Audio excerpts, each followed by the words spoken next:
ED को केजरीवाल की चुनौती। गिरफ्तारी के खिलाफ केजरीवाल की याचिका। दिल्ली हाई कोर्ट में क्या क्या हुआ। अरविंद केजरीवाल ने ईडी के खिलाफ दिल्ली हाई कोर्ट में याचिका डाली थी। ये याचिका ईडी की तरफ से उनकी गिरफ्तारी के खिलाफ है। केजरीवाल की याचिका में ईडी की तरफ से गिरफ्तारी को गैरकानूनी बताया गया है। इसी के आधार पर याचिका के जरिए दिल्ली हाई कोर्ट से केजरीवाल ने अपनी रिहाई की मांग की।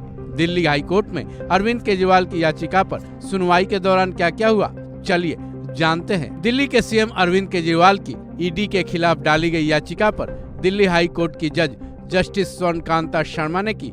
वहीं अरविंद केजरीवाल की तरफ से सीनियर लॉयर अभिषेक मनु सिंघवी और ईडी के वकील एएसजी एसवी राजू ने अपनी दलीलें पेश की। सबसे पहले जानते हैं केजरीवाल के वकील अभिषेक मनु सिंघवी ने दिल्ली हाई कोर्ट में क्या दलीलें दी।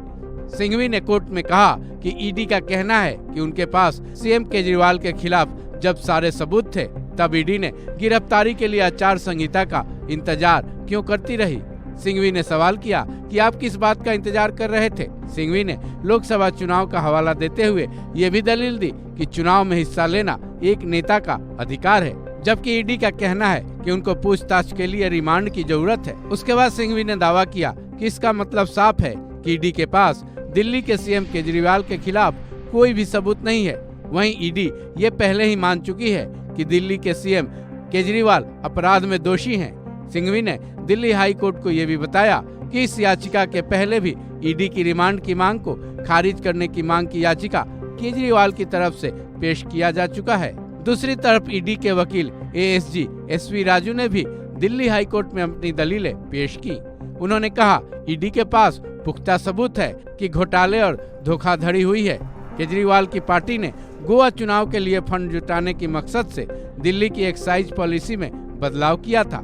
ईडी ने दावा किया कि उनके इस तर्क के पीछे पुख्ता सबूत भी हैं। एसबी राजू ने अपनी दलील जारी रखते हुए कहा कि आरोपी इस बात को तय नहीं कर सकता कि ईडी को गिरफ्तारी की जरूरत है या नहीं।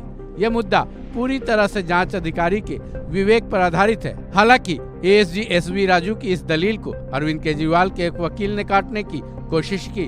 केजरीवाल के वकील विक्रम चौधरी ने कहा कि एक सीएम की गिरफ्तारी को जिस तरीके से ईडी पूरी तरह से सही ठहराने में लगी है, उससे ये साफ हो जाता है कि ईडी के इरादे क्या हैं। इस खबर में बस इतना ही। बाकी अपडेट्स के लिए जुड़े रहें वन इंडिया हिंदी के साथ।